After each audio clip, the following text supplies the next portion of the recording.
Hello, everybody. Welcome back to another episode of A Work in Progress. I am your host, Brent Pyles, and with me, I've only got one person with me for this edition. He is, again, the Royal Stumble at Mayor Canton.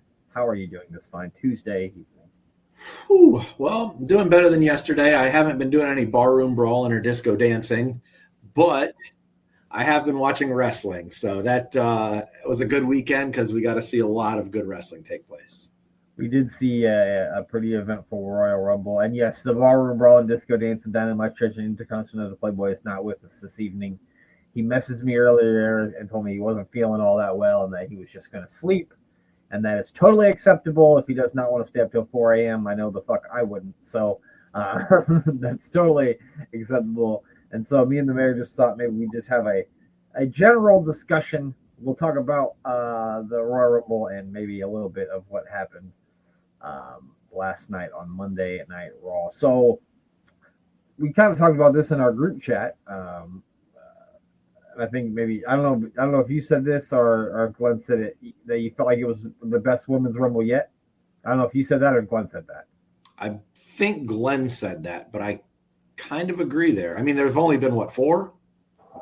So 2018 was the first one. So 6, 7, I think. 7. Holy cow! I mean, you can name all the Royal Rumble winners off the top of your head, so I trust your 7 or 8. Well, it's okay. Let's go. So Charlotte won twice. Mm-hmm. Asuka won the first one. Charlotte's won 2 of them. Becky won 1. Rhea won 1. Bianca Belair won 1. Bayley won 1. Am I missing? And Ronda Rousey won 1. Yes. That's the one I was forgetting. One I keep trying to forget, but I now remember. So yeah, there's been 8 of them, and Charlotte is the first ever 2-time winner. So, gotcha. Okay. Yeah, then I would agree that was my favorite of the women's rumbles. I think that's what it was. I think Glenn said that was a great women's rumble, and I think that you were like, yeah, I agree. I think it was the best one yet. Yeah, I thought it was good. I guess if you want to have a devil's advocate, with the only thing that you could complain about it is that maybe the winner was too easily predictable. But I guess they made up for that in the men's one, didn't they? Yeah, I mean, I like predictability. I don't like when something doesn't make sense. So I all of us picked Charlotte to win the Rumble. And right. We all pretty much thought that was almost a given outside of Becky came back. And, we all kind of thought that happened. I guess there were some other people. I was excited to see Bliss come back. I was very surprised. I was surprised at that. Got to see a couple returns, right? We had Trish Stratus come back for. Yeah. I don't think she's going to be full time. I think she just came back for a. Yeah, I think it's just a one-off thing. I think a one-off, on the show. Well, who knows? I guess the next PLE is in Toronto, so who knows? And she still looks great. Still moves around better than a lot of the women there. But it's good to see. I guess Lash Legend was called up, right? Rock. Yeah, she was great out there. Yeah. Lash Legend looked like she just fit right in, and I wasn't a huge fan of her to begin with, and she's really impressed me over time. Yeah, I haven't watched NXT in a long time, but I thought like the progression of like where she was at to where she is now is almost light years, because I mean she's always had the charisma, but she just hasn't ever had their in-ring work, and I think really right now she's starting to put it all together. And this might just me being a massive Noam Dar mark, but I think that her being in that metaphor group with him, I think actually did help her like learn some stuff, because Noam Dar is a great worker. He's been doing it all over the world forever. And so I think he kind of rubbed up on her and kind of helped her find her way. And I mean, she didn't look like she was out of place in that Royal Rumble at all. I mean, she looked great out there. And like I said to my sister and my niece that were watching with me, I said, she's a tall drink of water. That's for sure. Well, I think that's one of the things that she needed to work on, was working more like a giant, working like a larger wrestler, where it felt like a lot of times she was trying to do chain wrestling with girls that were much smaller than her. Yeah. And it just didn't seem authentic to the character. And I think she's gotten much more into what she should be doing. And it makes a lot more sense seeing her work like a larger wrestler would.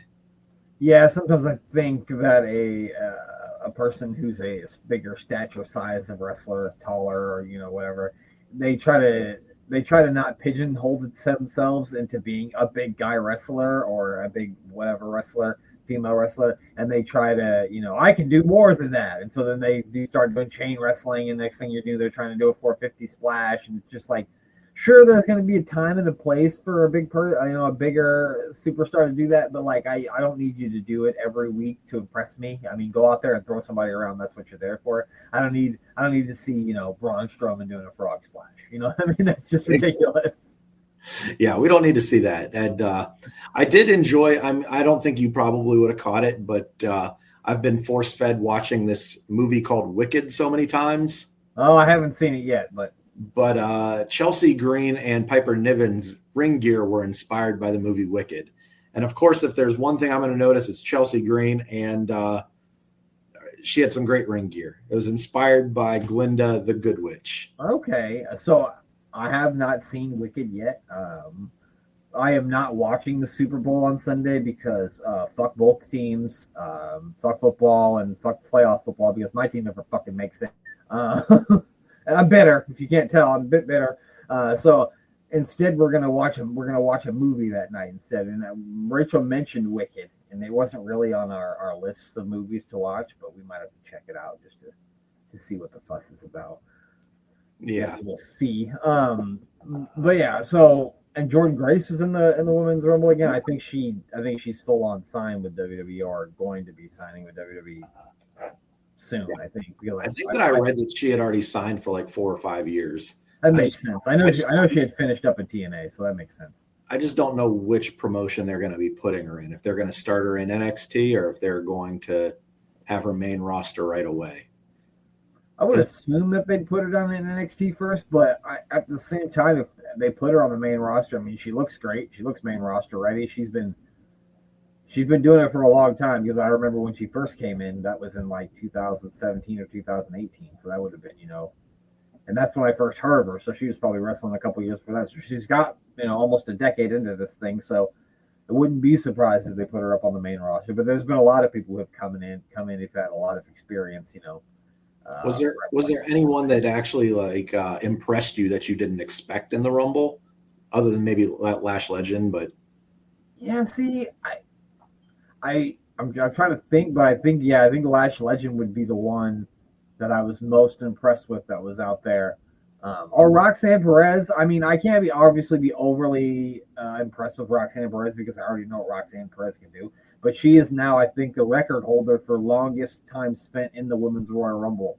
I think she went from like number 3 all the way until the end. She was the last person eliminated. So, I mean, I think I've gushed for as long as I've seen Roxanne Perez wrestle on NXT about how I think she's, the future of the business. She's one of the best women's wrestlers on the right now. So I can't really say that really shocked me or overly impressed me because I already expect that from Roxanne Perez. So I think I would have to say Lash Legend. Definitely. Okay.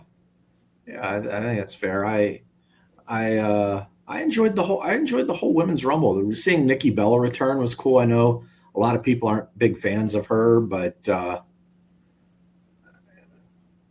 I've always been a fan. I mean, I thought she did a great job in there. I mean, she was the last one in it, right? Was she number 30 or 29? She was number 30. She was the last one to come out, yeah. Okay. I think people were waiting for Becky Lynch in that spot, so maybe that kind of was why people might have been a little bit disappointed in seeing Nikki Bella. Yeah. Because it seemed like the crowd was a little bit dead when number 30 came out and it wasn't Becky Lynch. Yeah, I think everybody was waiting. Because I think people precondition themselves to expect that number 30 has to be some sort of big, whatever. And not to say that Nikki Bella isn't, because I mean a lot of people really, really like Nikki Bella. I know maybe sometimes she doesn't get the best reactions, but I do know there's a lot of fucking Bella fans out there. I mean, they weren't around for forever for no reason, you know what I mean? So I could just say this. For non-wrestling fans, I could show my girlfriend a picture of all 30 wrestlers and she would have known one, and it would have been Nikki Bella. Nikki Bella would have been the one. Exactly. Yeah, exactly. But yeah, I mean, I'm looking back at the card now, and I'm thinking it's definitely Lash Legend. I think that was. And then they gave Nia that giant elimination where she eliminated like 8 people at once. She eliminated 9. Yeah. And that wasn't fun because my friend actually had Nia Jax on his dice roll, and that meant we were drinking a lot. That's a lot. Yeah, that's a lot of drinks. She was only out there for 8 minutes and 13 seconds, so she got more than one person a minute on average. Well, that makes sense. I mean, that's nobody else even came close. Like the person who got second was 4. With Charlotte had 4. Whenever she was second. Okay. Yeah, but I think that kind of covered all of the women's match. I try to think if there was like any other feuds or storylines that spun out from it that would be new. Other than obviously Charlotte won, which I think it's pretty evident that she's going to challenge Tiffany. I mean, that kind of seems like the way they would go with it. Yeah. But Charlotte and Rhea has been magic in the past. Both their matches. I think I gave the match of the year for me. Yeah, the one at WrestleMania. Was it WrestleMania 39? 39. Yeah. Yeah. Yeah, I think that was one of my favorite matches that whole year. And so I mean, they've got chemistry together. And I don't know which way they're going to go. They did say actually tonight, I think Charlotte was supposed to appear on NXT. Yeah, that's what she said last night when she talked with Rhea Ripley. She said she was going to go to NXT and talk to Julia because Julia is the NXT Women's Champion now. Yes, correct. Okay. Yeah. She finally took it off Roxanne Perez after she had it for I don't know a year. I mean, it's probably time for Roxanne to move up to the main roster anyway. So I imagine after WrestleMania she'll be coming around. Maybe they'll bring her up with Cora Jade. Because they're kind of together now, aren't they? Who? Cora Jade and Roxanne Perez? Yes, correct. Yeah. So maybe. See, I thought it was going to be Tiffany Stratton too, but then with the whole thing with Charlotte and Rhea with the in-ring promo last night going with the back and forth, and like Charlotte getting heavily booed out there, like she was trying to get babyface reactions by saying that, I missed you guys, and people didn't care. So that's Cleveland for you. I apologize for my state, Charlotte. That's true. We love you. We're just confused on what to do with you right now. They're still upset about the Myles Garrett situation. So they've got a lot of feelings they're working through there in Cleveland. My buddy actually texted me today an article that he saw about Myles Garrett to the Bears. I said, why would he leave the Browns to come to the Bears? He can play for the Browns in Chicago? Yay. Have you ever seen all the stairs at the Statue of Liberty? Yeah. That's basically starting on the second step and maybe moving to the third step. Exactly. You're still nowhere near the top where you want to be, Miles. Exactly. You might as well just stay in Cleveland. Yeah. But yeah, so I just think it would be hard to, if you want to be Tiffany as a heel, even though she already gets babyface reaction, so maybe you just go with that, and Charlotte plays the heel and Tiffany plays the babyface. I don't know. It just makes a lot of sense for it to be Rhea Ripley because they already have the 1-1 at WrestleMania. Like Charlotte won at WrestleMania 36, Rhea won at WrestleMania 39, and now it's time for the rubber match at 41. So that makes a lot of sense. But her versus Tiffany makes a lot of sense too. So I guess I'm gonna have to see like the back and forth between Tiffany and Charlotte and how it goes before I, fully decide. Maybe WWE hasn't decided either. They might play this out and see what kind of reaction Charlotte's getting, and they're still going to make a decision on what they're going to do. Maybe the Elimination Chamber winner ends up going on to challenge Tiffany Stratton at WrestleMania, and they could go a completely different direction. Yeah, I mean, that's the exciting thing about wrestling right now, especially WWE is that you just don't know. It's not everything's not as set in stone as it used to be. Like you used to be able to, you would know what the main event of WrestleMania was going to be before the Royal Rumble even happened. So now it's nice that you're not fully convinced exactly what it's going to be. And I think you got to give Triple H credit on that because the way that he's booking these shows, it seems like there are so many different adventures that you could go on and so many different ways he could go with storylines that it makes you want to keep watching. Yeah, definitely keeps you more interested than if like, I mean, I watch Monday Night Raw now every show since it's been on Netflix, and I haven't done that, and I don't know how long it's been since I put that thing together. And I even surfed the high seas of the internet to find SmackDown to watch the other night. And there was a person that called you out, Mayor, because they had a sign that said Chelsea Green's #1 fan, and I said they are calling the mayor out. No, I'll fight him. I'll fight him right now. But did you notice how whenever Chelsea got eliminations early on, because she was out there pretty early, but when she did eliminate, I think she eliminated 2 people from memory. And the crowd was going crazy for her. Look at her. Yeah. She's the champion of the United States, so maybe that's why. And she might be a U.S. citizen by now. Probably. I don't know. She's Canadian. That's all I know. But yeah, Charlotte wins. She last eliminates Roxanne Perez. The other 2 out of 3 falls tag team match. I'm going to be real honest with you. I don't have a whole lot of recollection of that. Do you? I remember it. DIY I can't break it down. You know, the first fall seemed really quick for me, and I was expecting that to be a long match. And the first fall probably came in like 3 or 4 minutes. Yeah, I want to say you're right. I want to say what wasn't it? DIY got the first fall. Yeah. And Motor City Machine Guns got the second. Then DIY retained, right? Yep. Again. And the Street Profits showed up and they attacked. First, they attacked the Motor City Machine Guns, which led to DIY winning, and then after that, they beat up DIY too. So. So the Street Profits, I'm guessing, are going to be heels now because they were giving off like a heel aura. That's really the only thing about the match I really remember was the ending. I really like what they've been doing with the Street Profits. I've always been fans of them, and I like them even better as heels. I don't think that they've caught on yet, and I'm not sure why. Maybe it's just the tag team division hasn't been elevated to a level where you want to care. As like maybe that's it, because I think they both do a great job as heels, and I've been wanting for so long to have Bianca Belair also be a heel with them. I think it would be good. Yeah, I don't know if they're going to go around to doing that. She does so many promotional events for them and goes out and is the smiling baby face. It's all fan friendly. That's true. So it makes it hard to want to turn her to a bad guy.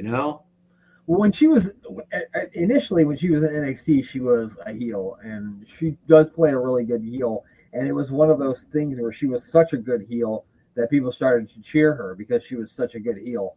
And I mean, those NXT crowds back in those days were fucking the smarkiest and fucking smart, so they were going to cheer the heels anyway. Yeah. But I do think she would be a great heel. I wouldn't be mad if the whole who attacked Jade Cargill ends up being Bianca Belair. I don't think it will.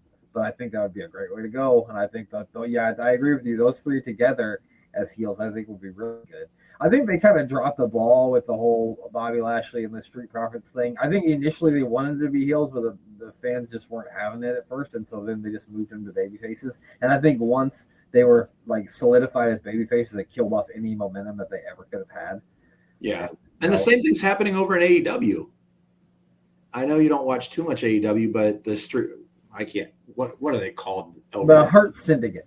Hurt Syndicate. I kept thinking the Hurt Business. The Hurt Syndicate. Yeah, they I think were supposed to be started out as heels, but the crowd cheers them like they're like these guys are legitimately good wrestlers, and they're getting over there. Yeah, they're tag champs. I saw they had a tag team title match with Private Party, didn't they? Yeah, they won the belts from Private Party. Oh, they are the tag team champions now. Okay, yeah. Okay. All right. I've been trying to watch more AEW now that I can watch it on Max. But with all the other crap I watch, it's hard. So would have you done anything different in the Royal Rumble for the women's match, or do you think that they nailed it? I think the match was done well. It was entertaining. And I while people can say, Charlotte seemed like the obvious pick, there's not anyone else as I look, down up and down the card of people who are on here. I just don't think there's anybody else that's ready to main event have a championship match at a WrestleMania that didn't just do it. Like Io just did it. Bailey just did it. Bianca Belair, it wouldn't have made a whole lot of sense because she's a tag team champion and they got this whole thing going with her and Naomi. And so I just don't know who else you would have picked to win it other than a returning Alexa Bliss. No, I think they nailed it. I think they absolutely nailed it. Yeah, and there's no other choice but Charlotte, I don't think, in my opinion. I would have made one change to it. And the only change I would have made was I would have flip-flopped where Nikki Bella and Alexa Bliss came out. I think Bliss coming out at 30 would have been a huge return. Yeah. Where Nikki Bella is more of like a feel-good return, and that could have gone on earlier in the card.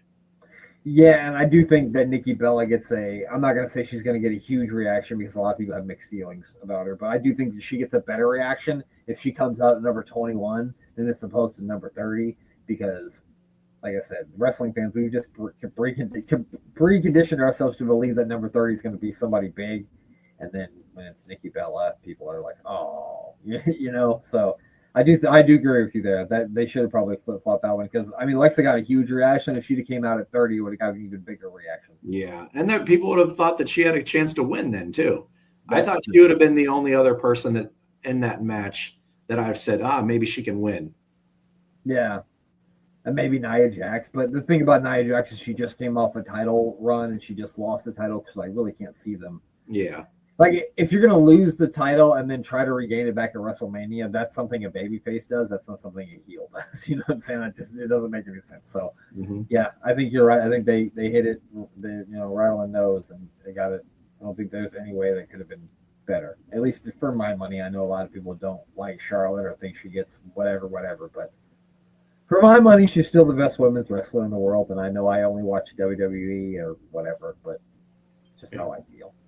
Yeah, but the Motor City Machine Guns and DIY match, though. It was a good match, but it was a great 2 out of 3 falls match. But the thing is, it's like everyone that watches the Rumble, I feel like we're just preconditioned to really only care about the Rumble. Like, you could have stuck Harley Race and Ric Flair on there in their prime, and I still just really cared about the Rumbles. Like, I'm sorry, but there's got to be a letdown match, and that was the letdown match. You know what I mean? Like, we watched the Royal Rumble and then we ate dinner. So we got up to get pizza and wings at the time when that match started. The same as me. Like, we had pulled pork, so it's like once the Royal Rumble was over, it's like, all right, everybody, let's get in there, get the pulled pork, get the baked beans, get the coleslaw, let's do it. I don't eat coleslaw, but other people do. But yeah, so I didn't pay a whole lot of attention to that. But the ladder match for the WWE Championship, now that was something, huh? That could be a match of the year candidate. It's very early on in the year, but you're right, yeah. Yeah, 2025 started off hot. It's won it so far for me, but that was a hell of a match. Even though I feel like 99.9% of people outside of Kevin Owens' direct family thought Cody Rhodes was retaining. Right. But even with that match, it tore the house down. It was, you said it best when you said you're preconditioned for like a get-up match, and that probably could have been one too, but it was so good. It was so well done. And both those guys went out there, put their bodies literally on the line and did some amazing stuff, all while doing great professional wrestling in a hardcore match. Yeah. I think Kevin Owens in a ladder match or a Falls Count Anywhere match or a no DQ match or any of that stuff, he's just so innovative with everything that he does with the weapons that he uses. Like, he always makes like cool little fucking, apparatuses, but then he always ends up going through them. It's the thing, like the thing at the end with him and Cody, he sets up this whole big ladder thing and then he ends up getting his head busted open from it. But yeah, that was one of the more brutal ladder matches and probably one of the best ladder matches that I've seen in a while.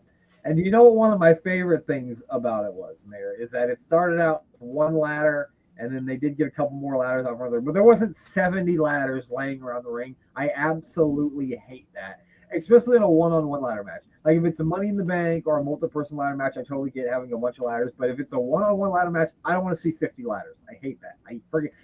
The psychology of a ladder match is you want to get the person down so you can go get the ladder to bring it in the ring, and then you got to get them down again to get up and get it. So I hate when you can just roll out of the ring and grab a ladder. I hate it.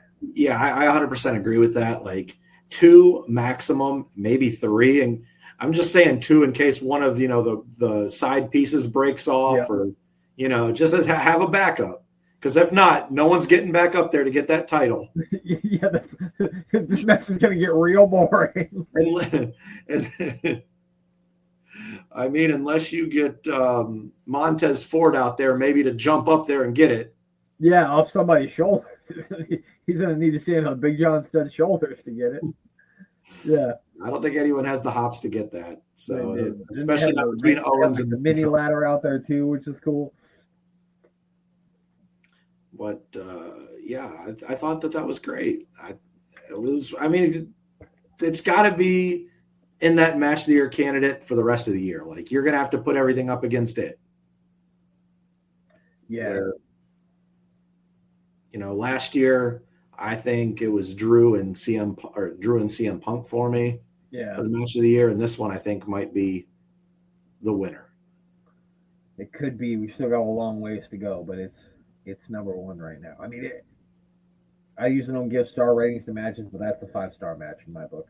It had everything you wanted in it: physicality and great storytelling. I certainly, and then it kind of, you had the cliffhanger there where Sami Zayn does come out at the end, and you don't know if he's going to get involved, and if he does get involved, like, who's he helping? What's that going to look like? And then he doesn't end up getting involved, which I thought was a nice touch.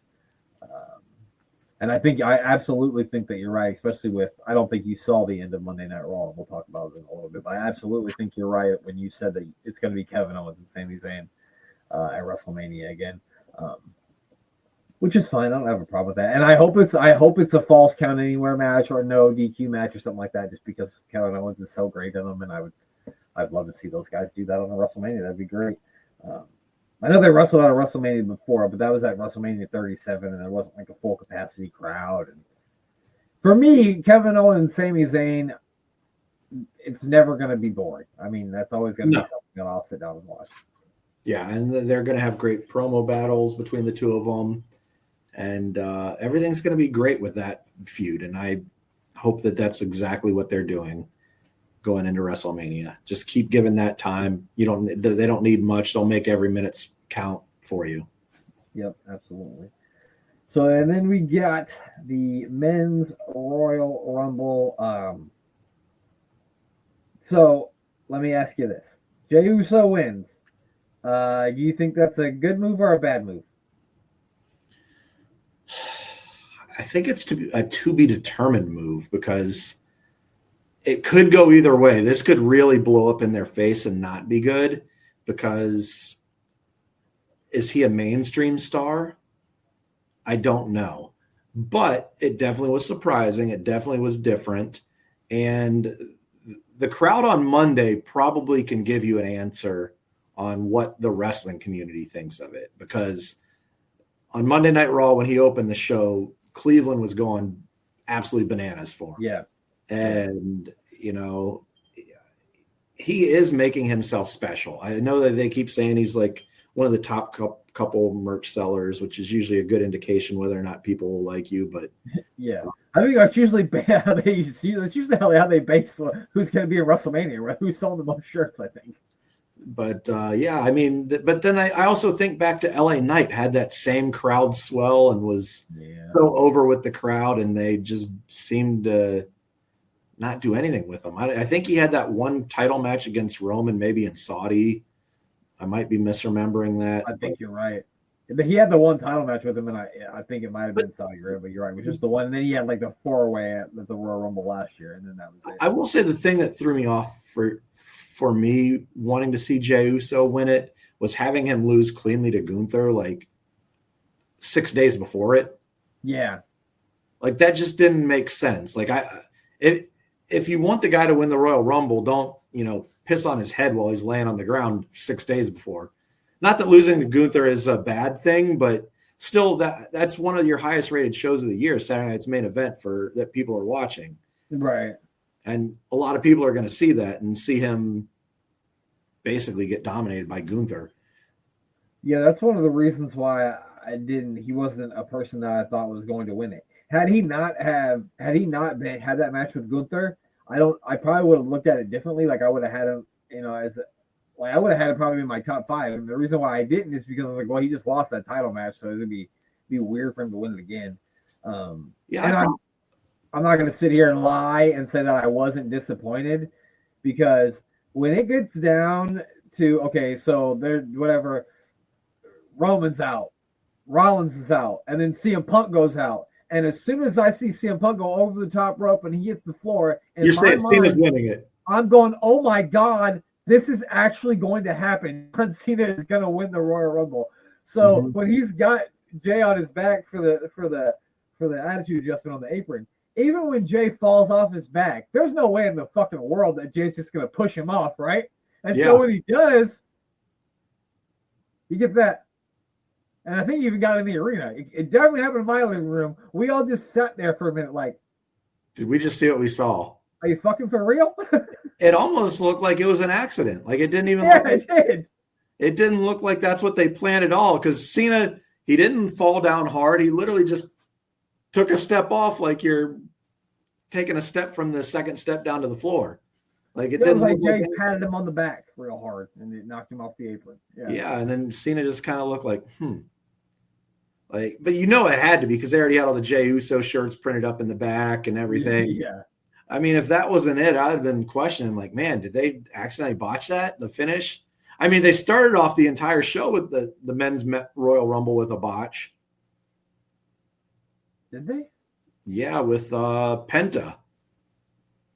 I must have forgot. What, did he botch something? Yeah, Penta and Mysterio started off the match, and they both went to go over and kind of roll over the top rope at the same time. Well, Penta didn't grab the middle rope or the top rope to, skin the cat to go over like Rey Mysterio did. He grabbed the bottom rope, and the dummy didn't realize his feet can touch the floor from holding the bottom rope when he went over, and both his feet hit the floor.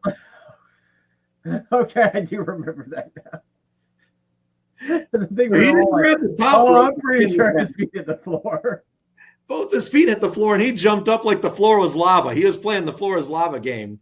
He pulled his feet up so fast, but they both clearly hit. Everyone was like, oh, wow, he just got eliminated. Well, let's give Penta a break. It was his first Royal Rumble, okay? He managed to stay out there for 42 more minutes. So, yeah, I mean, they started off with a botch. Actually, I thought this was one of my favorite Royal Rumbles outside of the ending. The men's Royal Rumble was so good because they had so many main event players in there that they could have gone so many different ways. And they went the way you could have given me 8 choices, and I probably would have picked wrong on who I thought would have won that Royal Rumble. Yeah, I wouldn't have picked it. Like I said, maybe because he just had the match with Gunther. But yeah, outside of, I would thought like Roman, Punk, Cena, possibly Drew McIntyre with a very, very outside shot of Seth Rollins.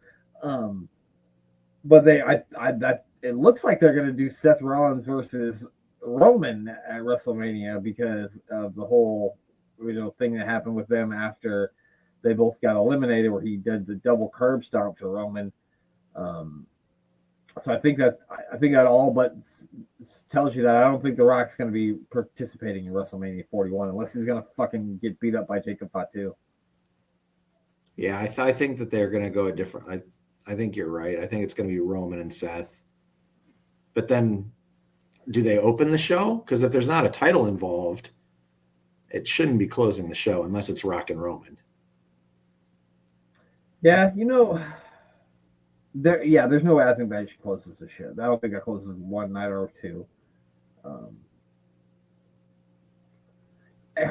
I was thinking maybe because like these guys have had like so much history and like such a feud for so long, like maybe Roman and Seth need like a Hell in a Cell match. WrestleMania really doesn't have any kind of gimmick matches anymore either. Yeah, I mean sometimes they do. I mean they had the Hell in a Cell match between who had Hell in a Cell match at WrestleMania? It wasn't that long ago.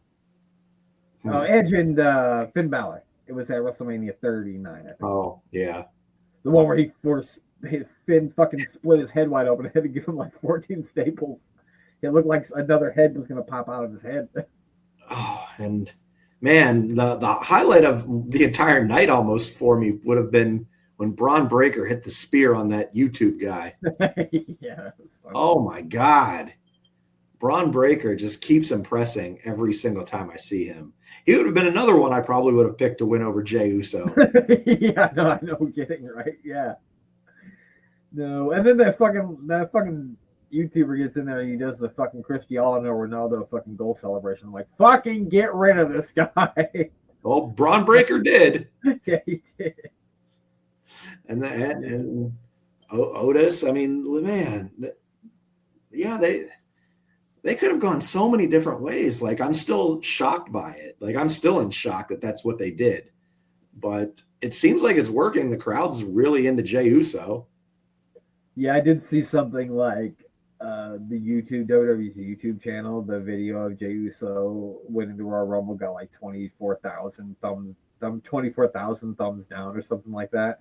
And I kind of thought to myself that's just wrestling fans, because wrestling fans only love you to a point. You know what I mean? Like, they loved Becky Lynch up until a point. Remember, everybody loved Becky Lynch, but then everybody hated Becky Lynch. Everybody loved Seth Rollins, and they hated Seth Rollins. We only love you to a point. We want you to get far, but we don't want you to get too far. And sometimes I feel like, I think it's also we've been conditioned to see Jey Uso as a tag team wrestler for 15 years. Shawn Michaels and Marty Jannetty were tag team wrestlers in the WWF for what, maybe 2 years?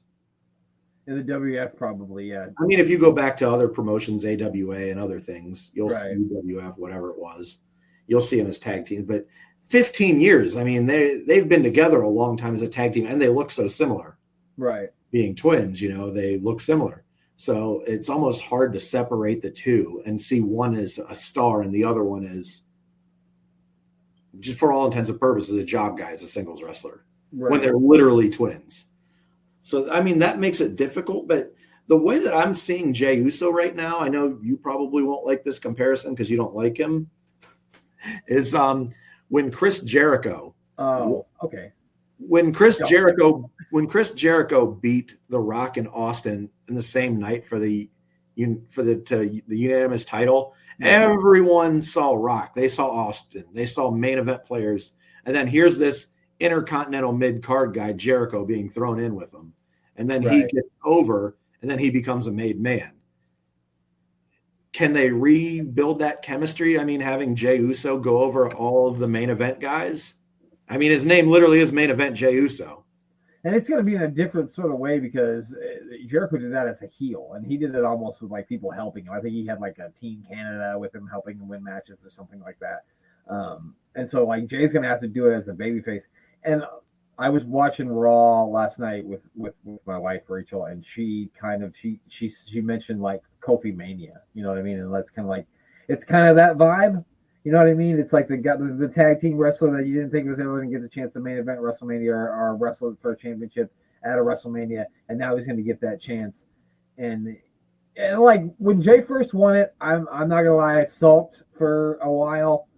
Not a while. I sulked for like 3 or 4 minutes, and then I watched Jay celebrate with his son in the ring. And you know what? Why not? Why can't it be Jey Uso? And good for fucking Jay. Just because I wanted Cena to win, the person I wanted to win didn't win, doesn't mean that it's bad or that I think it's a horrible idea.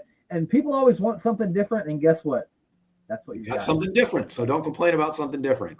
Exactly. Just go along for the ride, enjoy it. It's gonna all be fine. They'll figure this all out. Everything will be good. And after he wins the belt at WrestleMania, Brock Lesnar will come take it from him too. I don't think we'll see Brock Lesnar again. Oh man, that would be full circle bloodline stuff. Yeah, wouldn't it though? Yeah. So we got Elimination Chamber coming up. They had Monday Night Raw last night. CM Punk beat Sami Zayn to become the first entrant into the Elimination Chamber. After the match, the mayor didn't see this. I hope you don't mind me spoiling it for you. But after the match, Kevin Owens attacked Sami Zayn from behind and hit him with a package pile driver. He had one hell of a shiner, Kevin Owens did. So I think that absolutely solidifies that it's definitely going to be Sami Zayn, Kevin Owens at WrestleMania. So John Cena is in the Elimination Chamber. He just announced that he was in it. He said after being with the company for 25 years, I think he earned it. I think that's fair. I wouldn't argue with that. And now CM Punk's in it. We're in the whole nother scenario in the Royal Rumble, and I'm going to relive it all over again, Mayor, where it's either going to be Cena or CM Punk. And I really want it to be John Cena, but I really think it's going to be CM Punk. So we're here in the situation all over again. Yeah, I don't know. See, the only thing that I still think there's going to be a way out is Cena wins Elimination Chamber, and CM Punk finds his way into one of the main event matches because he pulls the favor with Paul Heyman to be able to get his way into one of the main event matches. And is that where with, say, a triple threat with Jey and Gunther? Although I think you're still going to see Cena. What makes sense to me, this is just me playing off my head, you're going to get Cena and Gunther. Or no, god dang, no. Yeah, Cena and Gunther, and then Jey and Cody, and then your CM Punk is going to pull a favor to get into a triple threat in that match. And see, they gave themselves the out of putting CM Punk on the War Games team and saying to Paul Heyman, you owe me a favor, that CM Punk doesn't have to win Elimination Chamber and he doesn't have to win the Royal Rumble. But people will still have it in their mind that he's going to, but then we could shock them by having it be something else, but then CM Punk can still get into his main event because he's going to cash in the favor with Paul Heyman. That's good. I like that. That works, because I don't know what else he could be cashing in with Paul Heyman. What other favor it could be? Because that's what I'm seeing. You've got Jey and Cody, two baby faces loved by the crowd facing each other, and then CM Punk coming in, another baby face, and it's like, and that after Cody loses the belt is when Cody ends up going full blown heel. Because the crowd wasn't supportive. Heyman did this, Heyman did that after because the way Cody ended the bloodline, when you think about it, the OG bloodline. Yeah. So he's going to pull the favor with CM Punk to help end Cody's reign. Yeah, it writes itself. And I think you're already kind of seeing Cody go toward that heel way anyway, just because he's starting to get like more of an edge to his character. And like the whole thing last week or a couple of weeks ago when CM Punk was like, are you doing okay? And he just looked like he was, he was just fed up with everything that was going on. And it just feels like eventually he's just going to get completely fed up with it. And you're going to get that shocking moment where Cody finally snaps and turns heel, which it may happen in the lead up to WrestleMania. Who knows? It could.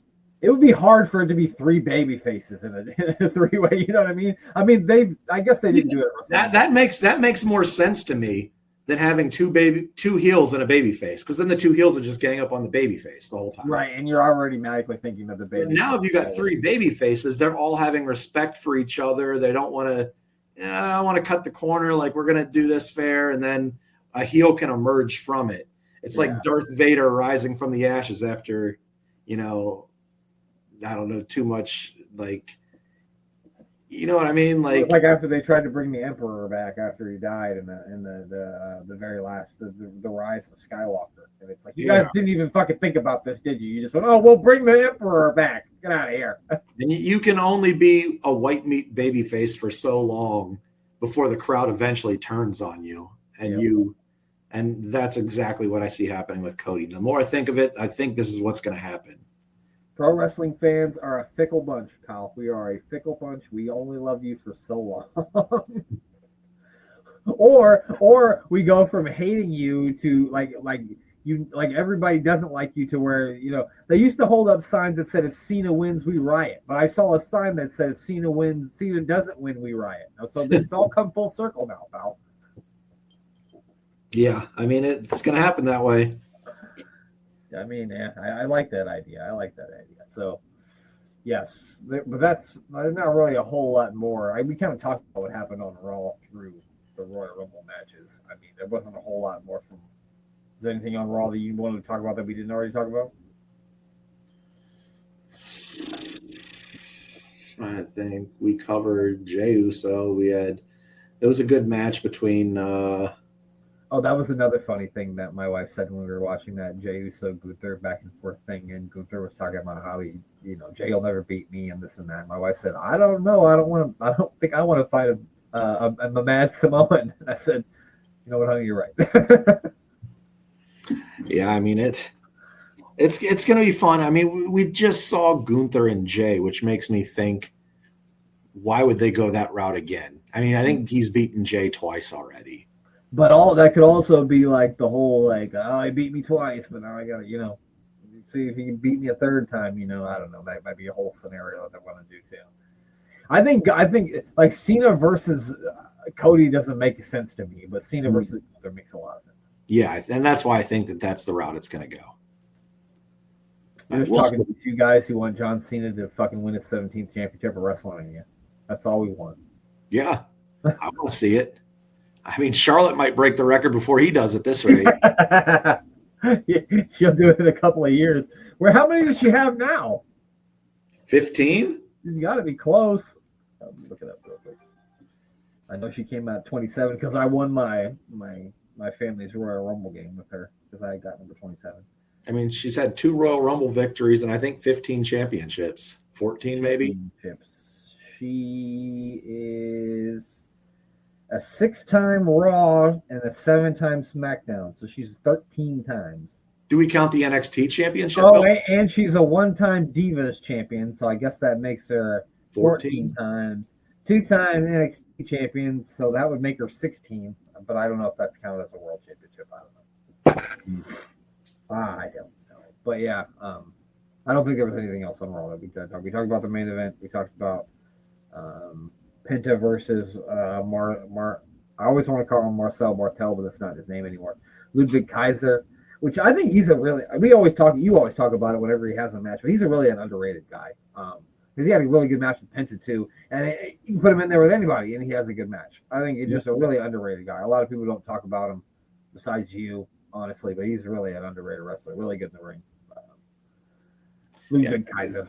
Get any disagreement from me. He's one of my favorite guys on the Raw brand. So, yeah, really good stuff there. So yeah, be interesting to see everything going forward. We got more elimination chamber qualifying matches coming up next week. And I think Lara Valkyrie is defending the Intercontinental Championship against Bayley next week on Raw. So that'd be a good. No, wait, it's not for the Intercontinental Championship. That's also a elimination chamber qualifying match. So that'd be fun to watch. Watch those two in the ring together.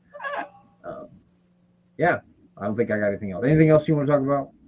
No, I think we pretty much covered all the Rumble, talked about everything that we saw and how we see things going. Oh, one last thing. Has nothing to do with the Rumble or Raw, but there was a firing in NXT in January that has been kind of secret and hasn't been talked about.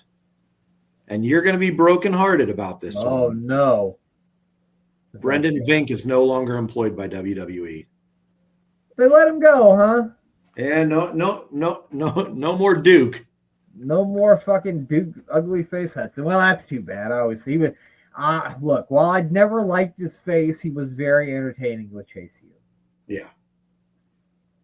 So I'm never happy to hear someone's lost their job unless that person's a complete fucking asshole. And for everything I've heard, he seems like a nice person. So Boris Zukov can lose his job.